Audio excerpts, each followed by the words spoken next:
Bilang ama, excited po ako no'n that time. Nag-change po ako ng lifestyle ko for the sake of our family.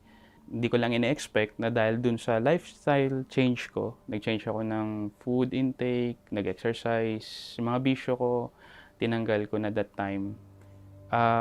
Dun din nalaman po na may diabetes ako. Na-diagnose ng diabetes type 2 si Mark at unti-unti niyang naramdaman ang mga sintomas. Andun na po yung time na palagi akong ihi ng ihi. Tapos nagsisimula po mag-blur ang vision ko. Nakita ko rin po na yung mga part ng katawan ko, meron po mga umiitim. Parang nagiging black siya. Right after ko pong kumain is parang feeling ko rin po pagod na pagod ako. Gusto kong matulog. Tapos meron na po doon lumabas na parang acidic ako. May mga tumutubo pong excess skin. I don't know what's the proper term po, pero may tumutubo po na mga bumps sa skin ko. Ilang linggo siyang naospital dahil kinakailangang obserbahan.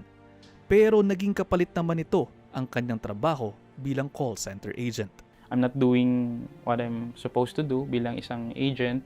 So, tinanggal po nila ako sa kanilang company.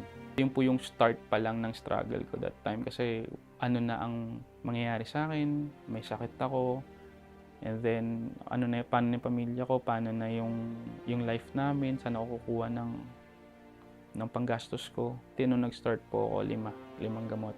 So roughly, dun sa 5 gamot po na yon, per day, mga nasa 230 pesos yung gastos ko po sa gamot lang.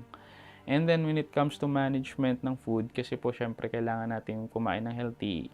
So expect mo na in a sense talagang magastos siya. Kung magastos yung bisyo ko dati na na-engage ako sa yosi, sa inom, mas magastos po